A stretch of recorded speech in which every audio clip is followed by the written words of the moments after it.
They came on special trains, buses, and trucks from as far away as Aswan and Alexandria by the tens of thousands to give President Sadat a hero's welcome home. In hopes of making this reception as big as the one Sadat received on returning from Jerusalem last November, the government gave workers the day off and provided free transportation. At Cairo airport, Sadat's cabinet, members of the Egyptian National Assembly, and diplomats were on hand for the official greeting. There was a flyover by jet fighter planes to mark the return of the Egyptian president to Cairo. Sadat was smiling and waved as he walked down the ramp to greet his vice president, cabinet ministers, and military commanders. The government was anxious to put on a public display of unity to offset any impression that the cabinet was split following the resignation of Foreign Minister Kamel, who disagreed with Sadat over the Camp David negotiations. Sadat, accompanied by his vice president and surrounded by bodyguards, rode in an open car during the 12-mile trip from the airport to the presidential palace in downtown Cairo. Tens of thousands of wildly cheering Egyptians lined the entire motorcade route. They waved banners and pictures of Sadat and chanted, "Long live Sadat, man of peace." Thousands of police and soldiers were needed to hold back the crowds.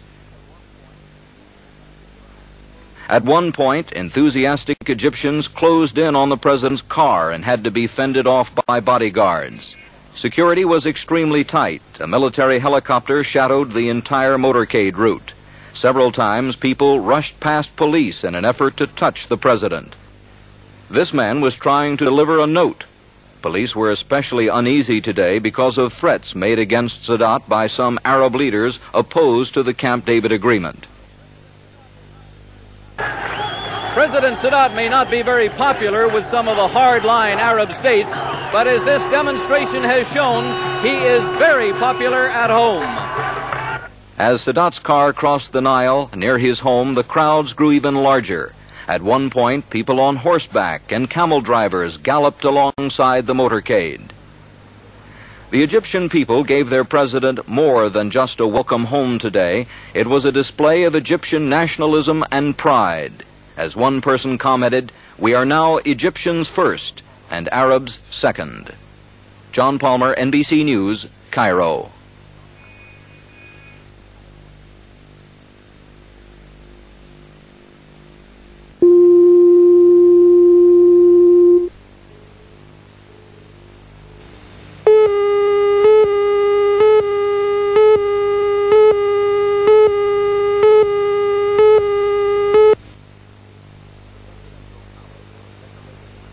The presidential palace was decorated with colored lights.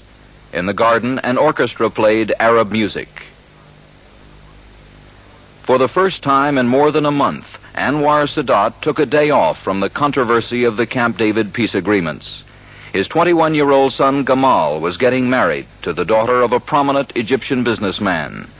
In a brief Muslim religious ceremony, the two were married in the family living room.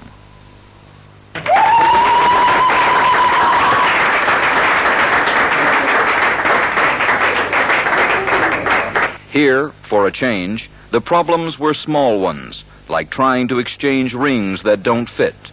Problems that are easy to laugh off. The reception was held in a huge tent put up next to the palace. The guest list of 1,500 read like a who's who in Egyptian politics, business, and finance. The Presidential Honor Guard formed an arch as young Sadat and his bride entered to the music of an Oriental band.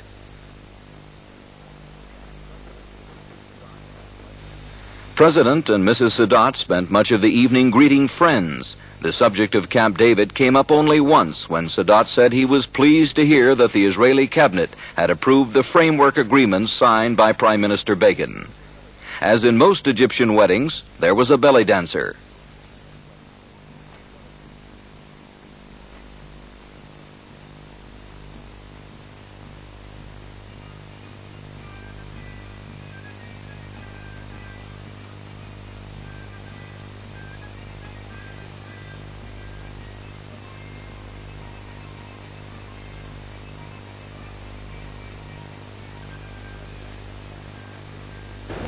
Shortly after he signed the Camp David agreements, President Sadat said that he was happy that Egyptian sons would no longer have to fight in Sinai, and that included his own son. John Palmer, NBC News, Cairo.